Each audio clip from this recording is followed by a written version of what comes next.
The dining room was silent, save for the soft clink of forks against plates and the occasional yap from the corner.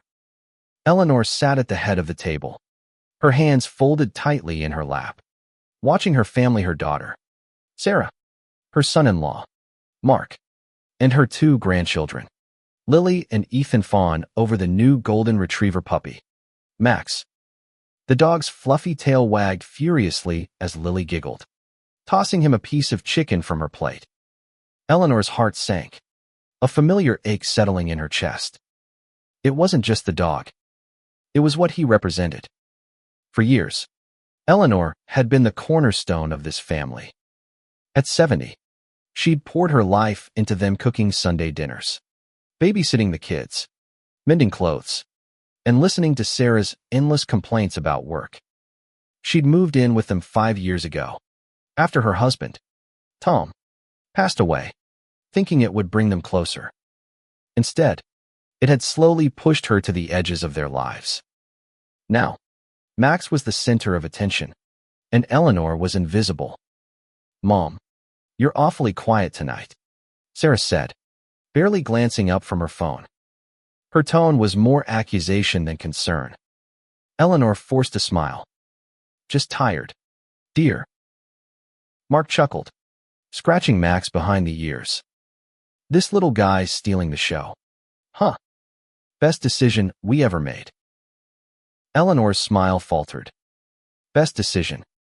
The word stung, sharp and cold, like a blade slipping between her ribs. She remembered the day they brought Max home, how Sarah had gushed about needing something to bring joy back to the house. As if Eleanor's presence hadn't been enough.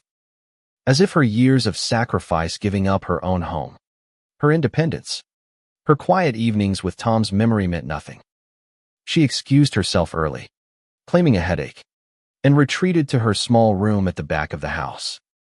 It was more of a storage space than a bedroom, cluttered with boxes of old toys and holiday decorations. Her bed was a narrow twin, pushed against a wall with peeling paint. She sat on the edge, staring at a faded photo of Tom on the nightstand. His kind eyes seemed to ask, "What happened to you, Ellie?" The next morning, Eleanor woke to the sound of Max barking and the kids squealing with delight. She shuffled to the kitchen, hoping to make coffee before the chaos consumed her. But Sarah was already there, scrolling through her phone, a dog treat in hand. "Morning, Mom," Sarah said without looking up.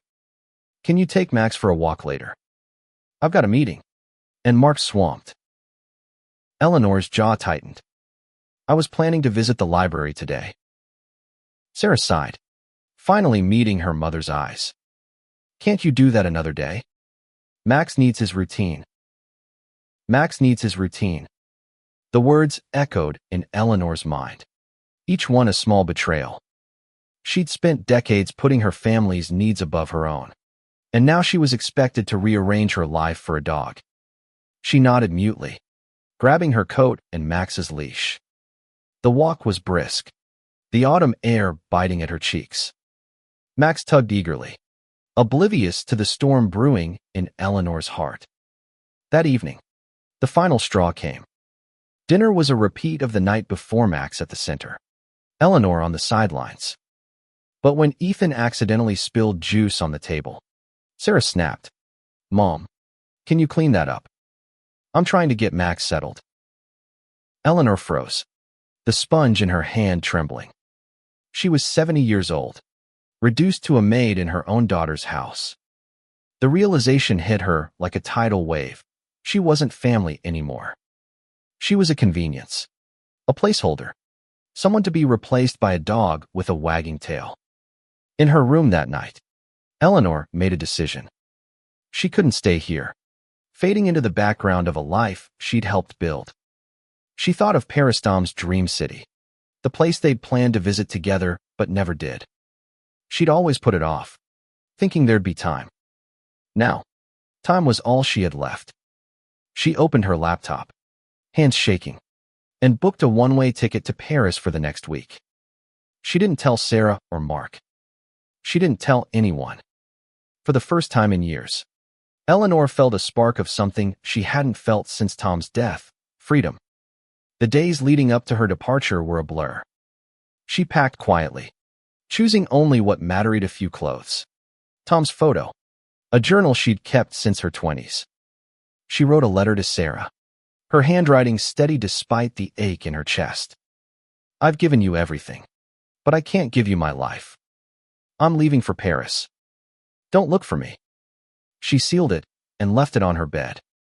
The morning of her flight, Eleanor slipped out before dawn. Max barked as she closed the door, but no one stirred. She took a cab to the airport, her heart pounding with equal parts fear and exhilaration. As the plane ascended, she looked out at the shrinking city below and whispered, "This is for me, Tom." Paris was waiting. The plane touched down at Charles de Gaulle Airport just as the sun began to rise, casting a golden glow over the sprawling city. Eleanor's heart raced as she stepped into the terminal, her suitcase trailing behind her like a loyal companion. At 70, she'd never traveled alone, let alone to a foreign country.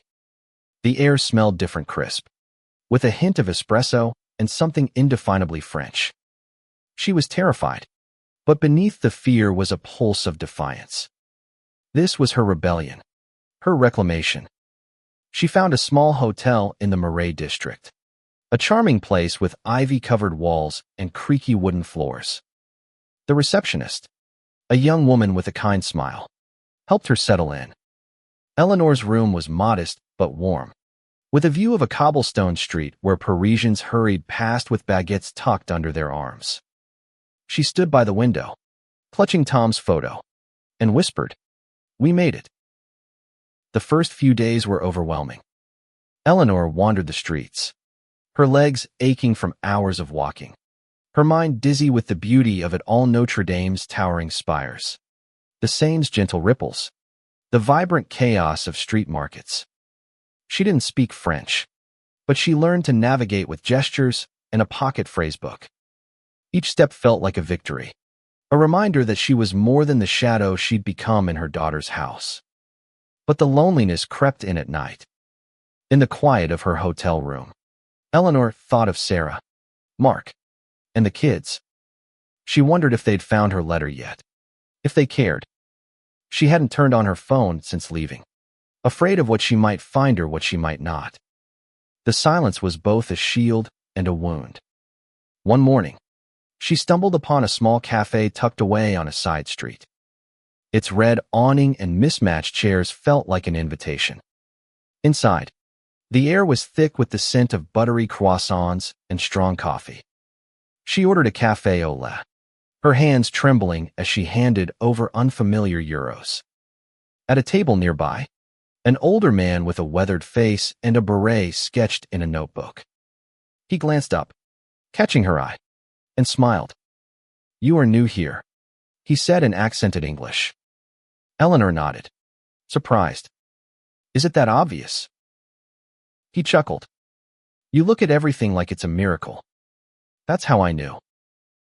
His name was Claude, a retired artist who'd lived in Paris his entire life. Over coffee, he told her stories of the city, its hidden corners, its history, its soul. Eleanor found herself opening up, sharing bits of her own story, though she skirted around the details of her departure. Claude didn't pry. Instead, he invited her to join him at a local art class the next day. "You must try it," he said. "Art is how we make sense of pain." Eleanor hesitated. She hadn't drawn since she was a girl, and even then, it was just childish scribbles. But something in Claude's warm, steady gaze convinced her. The next day, she showed up at a small studio filled with easels and the smell of paint. The class was a mix of ages, from young students to silver-haired locals. Claude handed her a sketch pad and a pencil, his eyes twinkling. "Draw what you feel, not what you see." She started with hesitant lines, sketching the outline of a dog Max, with his floppy ears and eager eyes. But as her pencil moved, the image shifted. The dog became a shadow, looming over a small figure that looked like her. curled in a corner. Tears pricked her eyes as she drew, the weight of her betrayal spilling onto the page. When she finished, Claude looked at her sketch and nodded, his expression soft. "You have a story," he said. "Keep telling it." That night, Eleanor wrote in her journal for the first time in years. She poured out her anger, her hurt, her guilt. She wrote about Sarah's indifference, Mark's casual dismissal, the grandchildren's laughter that no longer included her. But she also wrote about Paris, the way the light danced on the Seine, the warmth of Claude's smile, the freedom of being unknown. She was starting to see herself again, not as a mother or grandmother, but as Eleanor, a woman with dreams she'd buried too long. By the end of the week, she decided to stay. She found a small apartment to rent, using the savings she'd tucked away after selling her old house. It was a leap, but Paris had awakened something in her, a hunger for life she thought she'd lost. She didn't know what came next, but for the first time in years, she was ready to find out. Eleanor's new apartment was a tiny studio on the top floor of a weathered building in Montmartre. The walls were cracked, the radiator hissed, but the view, a patchwork of rooftops and the distant glow of the Eiffel Tower, made her heart soar. She furnished it sparsely: a second-hand table, a chair, a bed with a quilt she'd bought at a flea market. Tom's photo sat on the windowsill, his smile a quiet anchor. Life in Paris settled into a rhythm. Mornings were for walking, exploring streets that twisted like secrets. Afternoons were for the art class, where Claude became her guide, not just in sketching, but in seeing the world anew. He taught her to notice details: the curve of a bridge, the flicker of a stranger's expression, the way light could hold both joy and sorrow. Eleanor's sketches grew bolder, her lines carrying the weight of her story. But the past wasn't done with her. One evening, as she sipped tea in her apartment, she finally turned on her phone. It buzzed to life, messages piling up like accusations. Sarah had sent dozens. "Where are you? Why didn't you tell us? This is so selfish. Mom." There were voicemails, too. Sarah's voice sharp with anger, then softening to worry. Mark's messages were curt, demanding she call back. The kids had sent nothing. Eleanor's hands shook as she listened. Part of her wanted to call, to explain, to apologize. But another part, the part that had boarded a plane without warning, held firm. She'd spent her life smoothing things over, making herself small for others. Not anymore. She deleted the messages and turned off the phone. The next day, she threw herself into her art. The class was working on watercolors now, and Eleanor struggled with the medium, her colors bleeding into each other. Claude sat beside her, his own painting a vibrant swirl of blues and golds. "You're trying to control it," he said. "Let it flow. Like life." She tried, dipping her brush in crimson and letting it spill across the canvas. The result was chaotic, but there was beauty in the mess. She painted a woman standing on a bridge, her back to the viewer, her silver hair catching the light. It was her, or the her she was becoming, someone who didn't need permission to exist. Claude introduced her to others in the class, a tight-knit group of artists who welcomed her warmly. There was Marie, a widow in her 60s who painted flowers with ferocious intensity, and Julien, a young sculptor with a quick laugh. They invited her to dinners, to gallery openings, to late-night talks over wine. Eleanor, who'd spent years feeling like an outsider in her own family, began to feel like she belonged. One evening, at a gallery in Le Marais, she met Sophie, a curator with sharp eyes and a gentle voice. Sophie admired Eleanor's latest sketch, a Parisian street scene with a lone figure in the rain. "There's so much longing here," Sophie said. "Have you ever shown your work?" Eleanor laughed, embarrassed. "I'm just a beginner." Sophie shook her head. "You're a storyteller. That's what matters." The idea of showing her work terrified her, but Sophie's words planted a seed. Eleanor started sketching more deliberately, capturing moments from her new life. The baker who winked as he handed her a baguette. The children playing in the Tuileries garden. The ache of missing her grandchildren. Each drawing was a step toward understanding herself. But the weight of her decision to leave lingered. At night, she dreamed of Sarah's face, twisted with hurt, or Lily's voice calling for her. She wondered if she'd been too harsh, too impulsive. Had she cut them off to punish them, or to save herself? The question gnawed at her, but she pushed it down, focusing on the present. One rainy afternoon, Claude invited her to his studio, a cluttered attic filled with canvases and the smell of turpentine. He showed her his latest painting, a portrait of an old woman with eyes that held a lifetime of stories. "This is you," he said simply. Eleanor stared, her throat tight. The woman in the painting was strong, weathered, alive. Was that really her? For so long, she'd seen herself as diminished, a relic of someone else's life. But Claude's portrait showed something else, a woman who'd chosen herself. As she walked home that night, rain soaking her coat, Eleanor felt a shift. Paris wasn't just an escape. It was a beginning. Winter arrived in Paris, draping the city in a soft gray mist. Eleanor bundled herself in a wool coat she'd found at a vintage shop. Its deep green a quiet rebellion against the monochrome days. She'd been in Paris for 3 months now, and the city felt less like a dream and more like a home.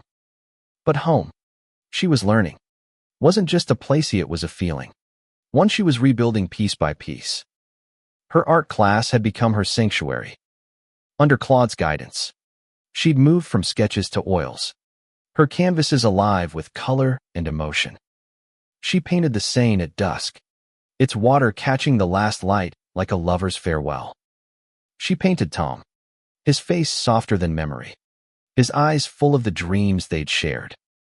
Each stroke was a conversation with her past, a way to forgive herself for staying silent too long. Sophie, the curator, became a regular presence. She encouraged Eleanor to submit her work to a local exhibition, a small event for emerging artists. The idea made Eleanor's stomach twist. She was 70, not some young prodigy. But Sophie was persistent, and Claude's quiet confidence bolstered her. "You're not too old to start," he said. "You're just old enough to know what matters." She spent weeks preparing, painting late into the night. Her apartment became a gallery of her own making, canvases leaning against every wall. One piece stood out, a large canvas of a woman walking away from a house, a dog barking in the distance. The woman's face was hidden, but her posture spoke of resolve, of pain left behind. It was Eleanor's story, raw and unfiltered. The exhibition was held in a converted warehouse, its brick walls lined with art from dozens of creators. Eleanor's paintings hung in a corner, their colors vibrant under the soft lights. She stood beside them, nervous, as strangers drifted by. Some paused, their eyes lingering on her work, their whispers carrying words like poignant and raw. Sophie introduced her to curators and collectors, her pride in Eleanor palpable. One visitor, an older woman with silver curls and sharp eyes, stopped at the painting of the woman leaving the house. "This is yours?" she asked. Eleanor nodded, her throat tight. "Yes." "It's powerful," the woman said. "It feels like you've lived it." Eleanor's eyes stung. She wanted to say she was still living it, still navigating the guilt and freedom of her choice. Instead, she murmured a thank you and let the moment pass. The exhibition was a quiet success. 2 of her paintings sold, including the one of the woman and the house. The money was modest, but it felt like a fortune was hers, earned through her own hands, her own heart.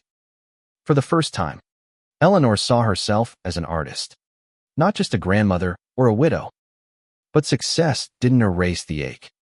One evening, as she sat in her apartment, she found an old photo tucked in her journal, a picture of Lily and Ethan, grinning at a park.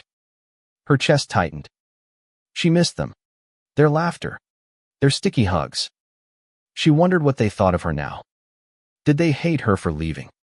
Did they even notice she was gone? She wrote them a letter. Her first since arriving in Paris. Dear Lily and Ethan. She began. I'm sorry I left without saying goodbye. I needed to find myself again. I'm in Paris. Painting. Living. I hope one day you'll understand. She didn't send it. Instead, she tucked it into her journal. A promise to herself that she'd try to reach out when she was ready. Claude noticed her quietness at the next art class. You're carrying something heavy, he said, his voice gentle. She told him about the letter, about the grandchildren she loved but couldn't face. He listened, his eyes kind. You didn't abandon them, he said. You chose to live. That's a gift to them, too. His words stayed with her as she walked home. The city sparkling under a rare, clear sky. Paris had given her a second chance, but it hadn't erased her past.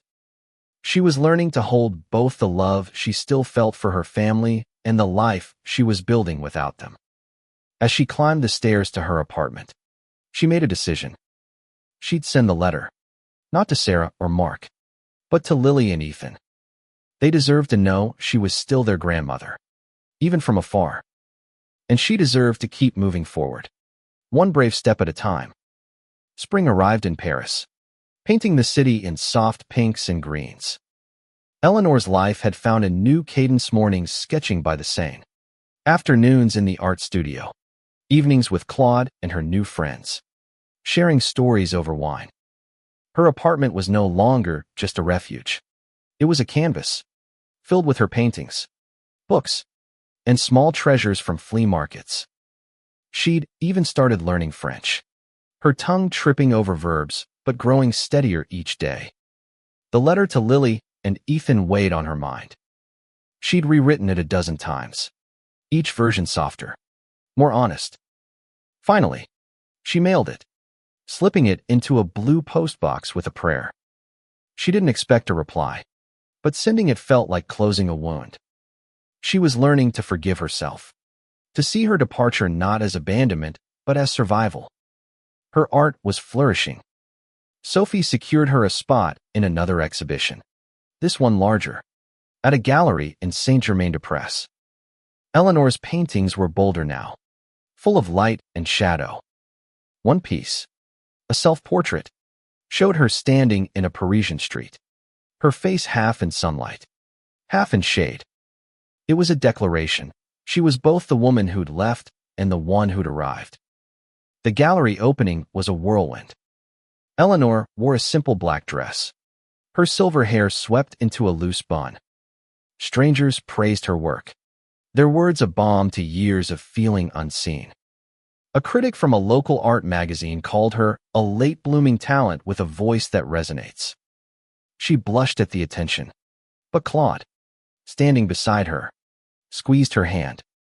You've earned this, he whispered. After the exhibition, Sophie offered her a chance to teach a beginner's art class at the studio. Eleanor hesitated. She'd never taught before, never seen herself as someone with knowledge to share. But the idea sparked something in her. She said yes, and soon she was guiding nervous newcomers through their first sketches. Her voice steady, her encouragement gentle. Teaching felt like giving back, a way to honor the second chance Paris had given her. One afternoon, as she cleaned brushes after class, a letter arrived. The envelope bore Lily's careful handwriting. Eleanor's heart stopped. She sat at her table, hands trembling, and opened it. Inside was a drawing of a stick-figure grandmother with silver hair, holding hands with two children. Below it, Lily had written, "We miss you, Grandma. Mom says you're in Paris. Are you happy?" Tears streamed down Eleanor's face. She clutched the drawing, her heart aching with love and regret. She wrote back that night, her words spilling onto the page. "I'm happy, Lily, but I miss you too. I'm painting, living, becoming someone new. I hope you'll visit someday." She included a small sketch of the Eiffel Tower, a promise of connection. The letter marked a turning point. Eleanor began to see her life as a bridge between past and present. She didn't regret leaving, but she could rebuild, slowly, with the grandchildren who still saw her. She sent them small gifts, postcards, a French storybook, a scarf she'd knitted. Each was a thread, fragile but real. Claude noticed the change in her. "You're lighter," he said one evening as they walked along the Seine. "Like you've let go of something." "I think I have," she admitted. "Not the love, but the anger." He nodded, his eyes warm. "That's the secret to art. To life, too." Eleanor's paintings began to reflect this shift. They were less about loss now, more about discovery markets bursting with color, children chasing pigeons, an old woman laughing in the rain. She was telling a new story, one where she wasn't defined by what she'd left behind. As summer approached, Sophie proposed a solo exhibition for Eleanor. The idea was daunting, a whole gallery dedicated to her work, her story. But she said yes, driven by a courage she hadn't known she possessed. She spent weeks preparing, painting with a fervor that surprised even her. This wasn't just about art. It was about claiming her place in the world. At 70, when so many would have written her off. The night before the exhibition, she sat in her apartment, Tom's photo in her hands. "I'm doing it," she whispered. "For us." The gallery was alive with light and chatter, its walls adorned with Eleanor's paintings. The solo exhibition was a milestone, a celebration of her journey from a forgotten grandmother to an artist with a voice. She stood in the center, her green coat swapped for a deep blue dress, her silver hair glowing under the soft lights. Friends from the art class, Claude, Marie, Julian, mingled with strangers, their voices a warm hum. Sophie moved through the crowd, introducing Eleanor with a pride that made her heart swell. Her paintings told a story of transformation. There was the woman leaving the house, the dog barking behind her. There was the Seine at dusk, its water a mirror for her grief and hope. There was the self-portrait, half in shadow, half in light. And there was a new piece, finished just days ago, a grandmother and two children, their hands linked, standing under a Parisian sky. It was a dream, a hope, a promise. As the evening unfolded, Eleanor felt a strange peace. She'd come to Paris to escape, but she'd found so much more: a community, a purpose, herself. The pain of her family's rejection still lingered, but it no longer defined her. She was Eleanor, artist, dreamer, survivor. Near the end of the night, a familiar voice stopped her cold. "Mom." She turned, her breath catching. Sarah stood in the doorway, her face pale, her eyes wide with something between shock and sorrow. Behind her were Lily and Ethan, clutching each other's hands, their faces bright with recognition. "Grandma," Lily cried, running to her. Eleanor knelt, wrapping her arms around them, tears spilling freely. Ethan hugged her too, his small arms fierce. For a moment, there was only love, untainted by the past. Sarah approached slowly, her expression unreadable. "You didn't tell us," she said, her voice breaking. "You just left." Eleanor stood, meeting her daughter's gaze. "I had to, Sarah. I was disappearing." Sarah's eyes filled with tears. "I didn't see it. I didn't see you." The words hung between them, heavy with truth.